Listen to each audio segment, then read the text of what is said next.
హల్లెలూయా.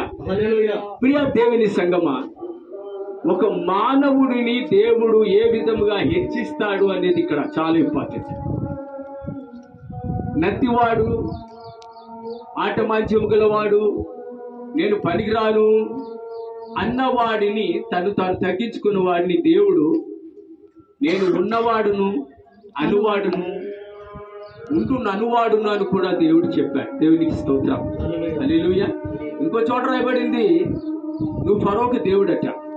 ఆమేన్. మనం ఎవరికి దేవుళ్ళమండి? మనం ఎవరికి దేవుళ్ళమండి అని నీ స్టేటస్ గుర్తు చేసుకోవాలి, నీ లెవెల్ గుర్తు చేసుకోవాలి.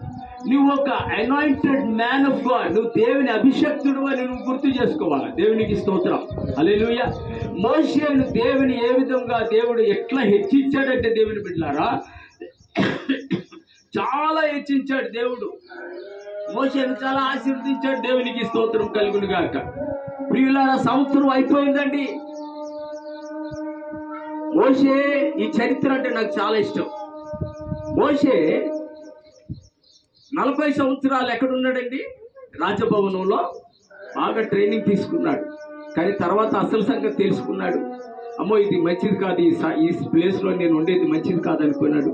తిన్నగా ఎక్కడికి వెళ్ళిపోయాడండి? పారిపోయాడు. మర్డర్లు చేశాడా? మర్డర్లు చేశాడా? చేశాడు. నరహంతకుడు చేశాడు.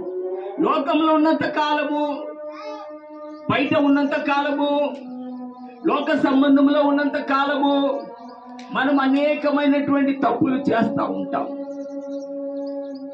పాపం వల్ల వచ్చే జీతం మరణం. చిట్ట చివరికి పోయి ఎక్కడికి వెళ్ళకూడదో అక్కడే పోయాడు. ఎక్కడికి? మిద్యాను దేశానికి వెళ్ళాడు. మిద్యానీలు ఎవరో తెలుసా మీకు? ఇశ్రాయేలుకి బద్ధ శత్రువులు. దేవుని వెళ్ళాడు. ఇశ్రాయేలుకి బద్ధ శత్రువు. అక్కడికి వెళ్ళాడు. అక్కడ తల దాచుకోవడానికి వెళ్ళాడు. 1 year was out of coverage area. ఓ సంవత్సరం కాలం వరకు కూడా దేవునితో, కుటుంబముతో సంబంధం లేకుండా ఉన్నాడు. తన భార్య సిపోరా, తనకి 2 కుమారులు ఉన్నారు. వారిని కూడా విడిచిపెట్టి దేవునితో సహవాసం పొందుకున్నటువంటి ఆ యొక్క మోషే, అటువంటి మోషే దేవుని బిడ్డలారా గమనించాడు. ఆయన జీవితంలో చాలా గొప్ప కార్యాలు చేశాడు. నీవు దేవునితో నడిచినప్పుడు, దేవునితో మాట్లాడినప్పుడు, దేవునితో సేవ చేసినప్పుడు, నీవు నా దేవుడు ఒక్కడే, నాకు వేరే వాళ్ళతో సంబంధం లేదు. Never take the hearken of the council of God. క్షమించాలి, కొంచెం నాకు అలవాటు.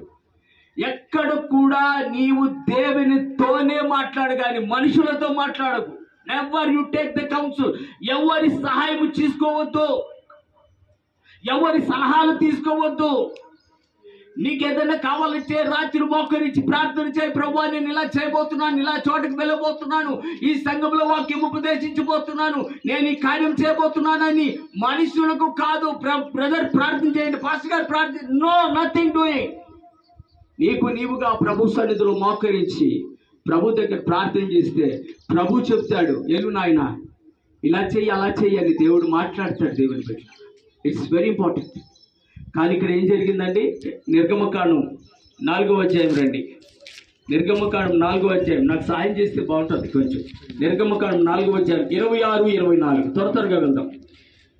పెనిమిట్ అంతటా ఆయన, థ్యాంక్ యూ బెట్ట, చదువుతాయి. అంతటా ఆయన అతనిని విడిచెను. అప్పుడు ఆమె, ఈ సున్నతిని బట్టి నీవు నాకు రక్త సంబంధమైన పెనిమిటి వైతివనెను. మరియు యెహోవా మోషేను ఎదుర్కొనుటకు అరణ్యములోకి వెళ్ళుమని అహరోనుతో చెప్పగా, అతడు వెళ్ళి దేవుని పర్వతమందు అతని కలుసుకొని అతని ముద్దు పెట్టుకొనెను. అప్పుడు మోషే తను పంపిన యెహోవా 4వ అధ్యాయం అమ్మా, అదేనా? నిర్గమకాండం 4వ అధ్యాయం 24 నుండి 26 వచ్చిన. అతడు పోవు మార్గమున సత్రములో యెహోవా అతనిని ఎదుర్కొని అతని చంప చూడగా, సిప్పోరా వాడిగల రాయి తీసుకొని తన కుమారుడికి సున్నతి చేసి అతని పాదాల యొద్ద అతని పడవేసి, నిజముగా నీవు నాకు రక్త సంబంధమైన పెనిమిటి వైద్యమనెను. వినండి జాగ్రత్తగా, జాగ్రత్తగా వినండి వాటిని. Thank you. అంతటా ఆయన కాబట్టి నేను స్పీడ్ గా వెళ్ళిపోతున్నాను. అంతటా ఆయన అతనిని విడిచెను. థియాలజీలో మనం నేర్చుకోవాల్సింది పాఠం ఏంటంటే, దేవుడు అన్య జనాంగము పరిశుద్ధ సన్నిధిలో ఇష్టపడ్డాడు, సేవలో ఇష్టపడ్డాడు. అన్య జనాంగాలను ఇక్కడ చేయకూడదు. ఇంతకీ ఇత్రో ఎవరు? ఇత్రో అనే అతను ఒక ముస్లిం ఇమామ్ అంటారు, priest. Jethro is an imam, priest అన్నమాట. ఆయన ఆయన అక్కడికి వెళ్ళాడు కాబట్టి అక్కడ దేవుని పరిచర్యలో ఉండాల్సినటువంటి సిపోరా ఆయన బిడ్డలు ఎవరితో ఉండాలండి?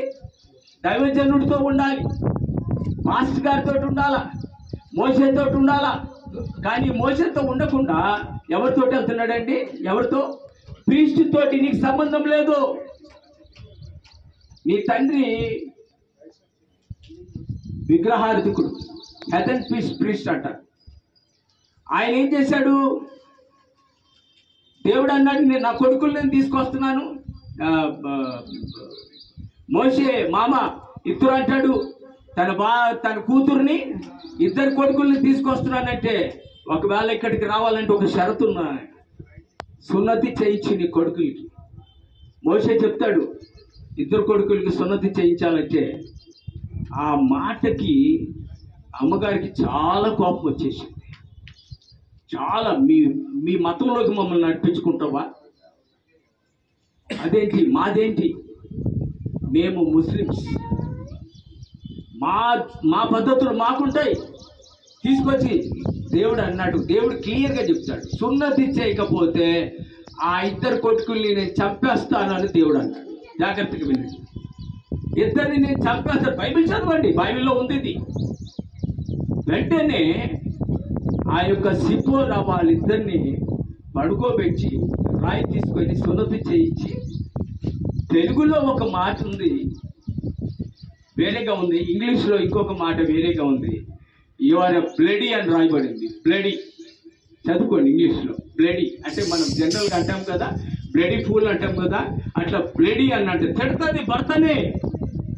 భర్త ఎవరండి? గొప్ప దైవ